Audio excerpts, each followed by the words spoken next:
Hi, my name is Raj. The title of a project is Explainable AI for Time Series Model Interpretability. My teammates are Bhavi Dave and Nirali Parekh, and we have done this project under Professor Kriti Srivastava. Nirali couldn't be here because of other commitments, but Bhavi and I are here. We'll walk you through our project. So, a little background about what is Parkinson's disease. So, Parkinson's disease is a degenerative neurological disorder marked by decreased dopamine levels in the brain. Additionally, cognitive impairments and changes in mood can occult manifest itself through a deterioration of movement, including the presence of tremors and stiffness. There is commonly a marked effect on speech. Traditional diagnosis of Parkinson's disease involves a clinician taking a neurological history of the patient and observing motor skills in various situations. Since there is no definitive laboratory test to diagnose Parkinson's disease, diagnosis is often difficult, particularly in the early stages when motor effects are not yet severe. Monitoring progression of the disease over time requires repeated clinic visits by the patient. An effective screening process, particularly one that doesn't require a clinic visit, would be beneficial. Since Parkinson's disease patients exhibit characteristics vocal features, voice recordings are a useful and non invasive tool for diagnosis. If machine learning algorithms could be applied to a voice recording dataset to accurately diagnose PD, this would be an effective screening step prior to an appointment with a clinician. These criteria can identify Parkinson's disease with a 90% accuracy, but it takes on average 2.9 years to reach a diagnosis. So, what is XAI and its relevance in medicine? So, XAI can simply be described as aiming to make AI systems more understandable to humans. Black box AI systems that give prediction without any explanation are problematic for numerous reasons, not only because of their lack of transparency, but also because they hide potential biases within the system. There are three key dimensions of XAI: responsible, traceable, and understandable AIs.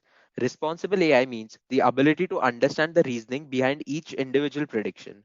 Traceable AI means the ability to trace prediction from logic of math, algo, to nature of data. Understandable AI means the ability to fully understand the model upon which the decision making is based. Now, the motivation. So, as I said, the techniques that analyze speech and vocal patterns might be effective tools to diagnose Parkinson's disease. Speech is a complicated skill, and hence it's not very easy to diagnose speech disorders in the early stages. But if we incorporate machine learning, it will help in making the in early diagnosis and subsequent improvement of life. So these are the following papers that we have reviewed. So in the literature review, we found deep neural networks perform extremely well on the task of audio classification. As you can see, a lot of CNN architectures with transfer learning or novel feature extraction pipelines tend to perform best. Other traditional machine learning approaches like random forest, support vector machines, and clustering approaches have also been attempted. So the accuracy of each of the models is the accuracy of each of the model is mentioned here. As we can see, the paper written by K. Biswajit et al. Variational mode decomposition performs the best with an accuracy of 96.29%. So these are some of the other papers that we have reviewed. As you can see, most of them either make use of a traditional CNN architecture or some ensemble method consisting of machine learning methods. So Bhavi, if you want to continue. Hello, everyone. So I will sort of motivate the basic piece of our algorithms by saying that although XAI has been exposed across different domains, XAI hasn't been applied to audio signals in particular just as yet. As Ras described, in the domain of medicine, especially if we are going to propose some sort of deep neural networks or machine learning, the system has to be transparent for it to be of any use because no one is going to trust a black box system when it entails a human body, right? So that was a requirement of our project, and we also wanted to create a generalizable model, which means that a model should not just apply to this particular data set in this particular type of problem, but we wanted it to be an approach that can be extended across similar signals and data. So that is what we've sort of figured out, that that is what is required as a research gap, and that's what we tried to accomplish. Raj, if you could move to the next slide. Right. So this is a short description of our data. So we have used the data set that sort of is synthetic vowels for speakers of Parkinson's disease and the control group, which are people that don't have Parkinson's disease. A lot of the details can be found on the references, but basically these data sets contains audio recordings of vowel phonations, which is basically just a people sustainably, phonating a vowel like A or E, right? So now there's a significant difference between someone with Parkinson's disease saying the vowel and an, a ordinary speakable voice that says that vowel. So with that data set, we tried to train our machine learning model. If you move ahead, Raj. Yeah, so I mean, honestly, we just plotted the waveforms on the screen, and you can already tell that, just with the way you look at the eyes, of course, you can't tell which one corresponds to a healthy patient, but you can for sure tell that there's a significant difference in the audio waveforms. Now, since that is the case, this is like a plausible data set to train a machine learning model. Again, details on the data set can easily be found online, so we're going to move that. Right. So now the way we sort of leverage this data is that we created a spectrogram and then a MEL spectrogram. So we took the audio signal, we converted it to the image domain with the help of a spectrogram, and we also converted the spectrogram to a frequency range that is more permissible to the way a human hears it, right? And that is the MEL spectrogram scale. So that is a sort of transition that our data took, and the what you see on the screen is the example of the same two data sets, that is same two waveforms that you saw in the previous slides. These are the spectrograms for those waveforms. Right. So these are some of the details of the way we trained a neural network. So like I said, we got the data from the signal domain to the image domain with the help of a MEL spectrogram at the sample rate that is mentioned on the screen. After that, we trained it just the way any traditional computer network CNN architecture would sort of work. We trained it, you know, with like a loss, and we trained it using the cost entropy loss function, and we trained a couple of CNN architectures, but we sort of found that VGG ended up performing best, so that's the one that we have sort of quoted. And as mentioned, we've used the Adam optimizer. The accuracy and metrics are, the accuracy is 90%, precision is 0.91, recall is 0.90. That's just a traditional neural network training for images. Now, at till this point, this is something very well established in the literature. This is the way you would train most data sets. After this point is when we sort of bring out our algorithm and the proposal that we have to make this more explainable, take this model to become more interpretable. Raj? Okay. So that's our design, right? So now there's an entire waveform with a bunch of seconds, let's say n seconds. We have broken down the data into audio chunks. So we have now, of course, the chunk definition varies, and we've tried a bunch of chunks, but you take the entire audio and we divide it into chunk. And then what you end up doing is then we start occluding one chunk at a time, right? And once you occlude one chunk at a time, you would first process the audio signal as is, take it through your neural network that as a matter of fact performs well, and get the classification and the confidence for the classification. Then you would end up occluding a couple chunks of audio at a time, run it through the same classifier that you did earlier, and then get again a classification and a confidence for the classification. Now, since you did occlude 1 second, logically, if there's a difference in the way that the model classifies, that difference in classification can be attributed to that chunk in audio. And that is basically the high level overview of what we have proposed. If we take an audio chunk, occlude particular regions at a time, and there's a difference, that difference can be attributed to that chunk, which means we know why the model is giving certain results. We can trace the difference in model results or the difference in model confidence, and conversely, just the other way around. We can therefore trace which second of audio chunk is most important to the correct classification if the model is classifying correctly because of this exact logic. So that is our proposal. We've spoken about it in a little more detail in the next slides, but we just wanted to show you on a high level how this functions. Right. So now, delving deeper into the intuition. Okay. So now you get a confidence and a classification on the entire audio file. And I occlude a particular chunk, which we call a mask chunk. Then, if the model was initially predicting the right class, okay, and now predicts the right class with higher confidence, right? Which means that the chunk that I was occluded is actually giving us a better result, which means that the chunk initially, the one that we are masking, is unproductive. at the other way around. If we were predicting the right class and now we're predicting it with lower confidence, which means that we have actually deteriorated in performance. So this chunk, which we had occluded and therefore deteriorated the performance, was a desirable chunk. Now the same thing conversely is for the wrong class. Okay, if we were initially predicting the wrong class and now we are predicting the wrong class again with higher confidence and the chunk was productive, and if we are predicting it with lower class, then the chunk was barely marginally productive. That is the labels that we have given, but the logic is sort of clear from what we said in the first chunk, right? Raj, next slide. Okay. Now, similar logic, this is, I think, just more transparent. If we are predicting the right class with the entire audio signal, I occlude one chunk of audio, and now we're predicting entirely the wrong class. Then the second that we were had masked was crucially productive because without it, we're getting the wrong class, right? So that is an extremely important second. Conversely, if we were predicting the wrong class, and just if we don't have 1 second, we're predicting the right class, then that was an extremely unproductive second. So that is not a second that the model is sort of doing well with, which means that second was not a good set piece of data. Now, that with that sort of granularity, we come up with 6 labels, right? Crucially productive, marginally productive, productive, crucially unproductive, marginally unproductive, unproductive, right? So we have 6 gradations for what we call the cause and effect of masking a region of audio and seeing the effect that it does have on the model. That is what makes the model interpretable, right? We just don't know what is the classification and what the confidence exists. We can trace back, the classification is this, but now with this particular classification, this chunk of audio was actually extremely productive towards this classification, versus this chunk of audio was not that important to the same classification. So that's the audio region that the doctor or the clinician wants to look at.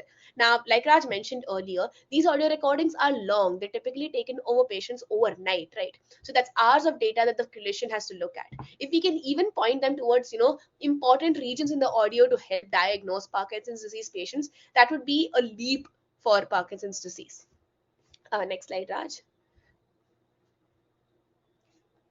Right. So I actually spoke about this already. So now also another important note that we sort of realized. Sorry, Raj. Previous slide. My bad. Right. Another important note that we also sort of had to grapple with is it's not just 1 second of audio that is crucially important out of context, right? Because after all, this is a signal. One region is not independent of what happened before or after it. It is these audio chunks, first of all, within their context that are important, and also these audio chunks and their gradations relative to what happened that are important. So basically, everyone's voice is different, which is why everyone's audio signals are different. That is well established in the literature. But relative to what your standard voice is, the way your waveform develops is what is indicative of disease or no disease, which is why it's extremely important, even without, even if you were to put aside context in terms of just data outside, it is crucial to analyze these chunks within their neighbors, right? Now, then the question that sort of comes up then is, how much of a neighborhood do we really need, right? And now the thing is, we had in the data set that was publicly available to us, it was only a couple seconds wrong. So what we decided was, we just take all possible combinations sampled, right? So now we take all possible combinations, and by that I mean every second combined with every other second in the audio. Okay, in combinations of 1 second, in combinations of 2 second, in combinations of 3 second. If I occlude this particular audio chunk and it is associated with one different second, how does it perform? If it's associated with 2 different seconds in the audio randomly sampled, where how does it perform? And we took all these possible combinations, ran the similar model, right? And we saw the difference in confidence, and that is what we analyzed to come up with our metric, which means we're not just sort of analyzing the difference in the confidence and how much the model or how wrong or right the model is with or without a second. We're also analyzing it in the context of the neighborhood of data. So that is another thing that we're doing in the model. It's sort of difficult to explain. I mean, we have put it forth in a mathematical way, so if someone's really interested, you can just look at the formula and then it's very clear, because once you understand the method, it's clear. But that is the intuition behind it. So we do consider all possible interactions and combine these results. And of course, after we get a bunch of these results, we aggregate them because we need a meaningful metric out of them. And the deviation in these values can be attributed to the model's confidence towards not just the classification, but towards a particular segment of audio being important. That's the confidence we're talking about here. Next slide, Raj. Correct. We defined two metrics, and this is the first one. We wanted to quantify the degree of productivity for an audio chunk, and that's a simple enough definition. That is the new confidence of the correct class minus the original confidence of the correct class divided by the original confidence of the correct class. That is the productivity of a chunk. It's a percentage difference in the confidence, right? Uh, that the second that has the highest value in this metric is the most important second, simply because it is the most productive one towards the correct classification, and that's the definition.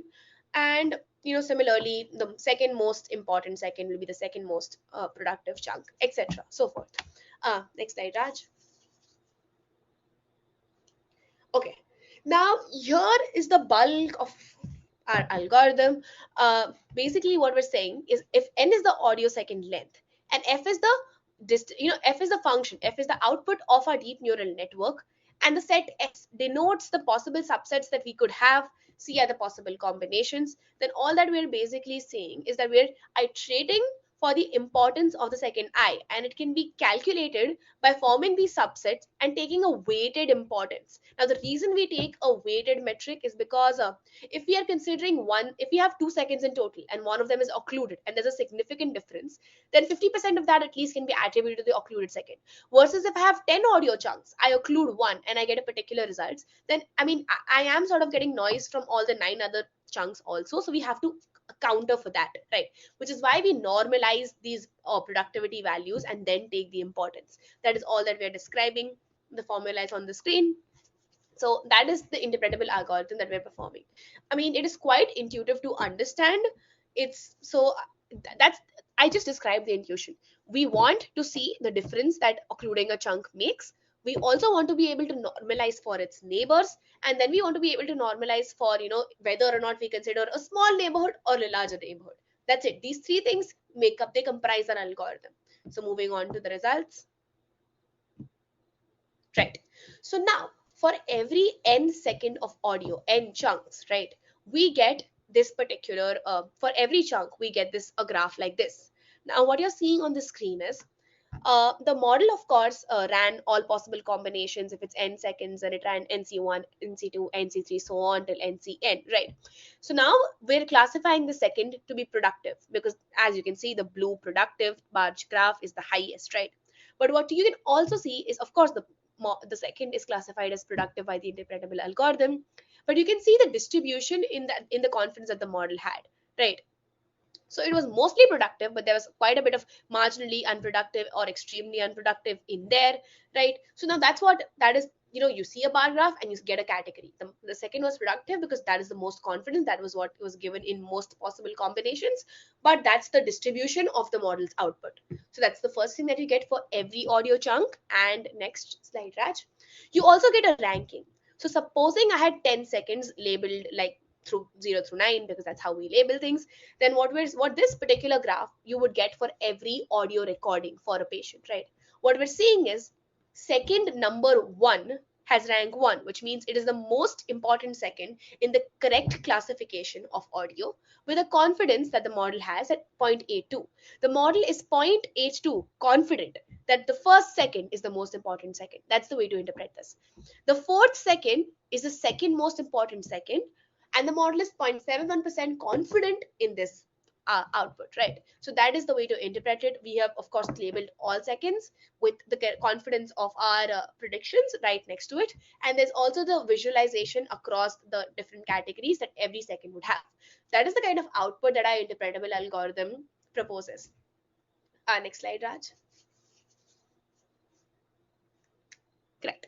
So now, some of the advantages of our work, first of all, includes that this is, to our best knowledge, a unique attempt at explainable AI for audio recordings. We are also not placing restrictions on input data, and we can cope with audio data of variable lengths.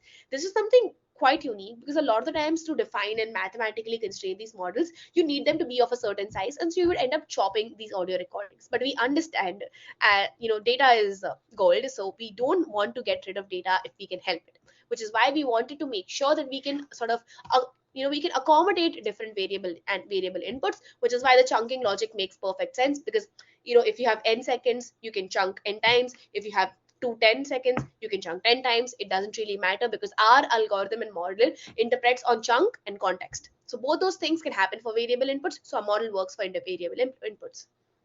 Secondly, um, there's also that this is quite generalizable in the sense that although we did it for audio recordings because that was our topic, I mean, it is a signal at the end of the day that a signal can always be converted to an image using various signal processing techniques.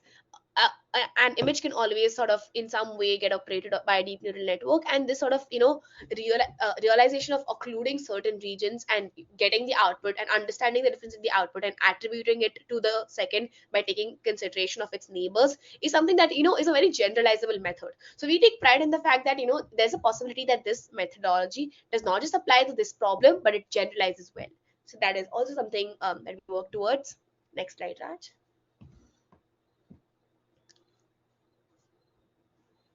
Right. Of course, this is far from perfect, so there are quite a few problems. The most relevant problem is the fact that this is not a very efficient approach. All possible combinations is usually something that computer scientists frown upon. That's not something that people like. So I mean, there is the possibility of just sampling, right? So if there are, you don't need to see all possible combinations. Maybe a closer, tighter knit neighborhood in certain problem contexts works better. So there's that issue. That's the number one problem that we sort of faced. Secondly, I mean, it would be helpful to develop a framework for analyzing these results. Of course, we gave a result, we gave the confidence, we gave the distribution, right, for our outputs. But there's it's to our knowledge, this is unique. So it would be helpful to have an analysis and a framework that can sort of understand what the model is and how well it's performing, right? And of course, better UI would certainly help. So it make it more interpretable. Our results can of course be displayed better because then I would not have to explain what the table means. So that is something that we also would like to work towards. Next slide, Raj. So you can see some of our references. These are not all the references. There's quite a few, logics that we have sort of borrowed. I mean, I would like to give a quick mention to SHAP. SHAP uses something very similar, but that's our references, and we would be happy to sort of. Our paper has gotten accepted, and that has an exhaustive list of our references. If someone's interested, so that is where you would find all of them. Thank you so much. Thanks for your time, Raj. Would you like to say something? No, thank you so much. Apart from the presentation, if you all have any doubts, feel free to reach out to either me or Bhavi. I'll share our like Kriti ma'am has our details, so you can reach out to either one of us if you all have any doubts. So thank you so much. Yeah. Thanks. Have a good one, you guys. Bye.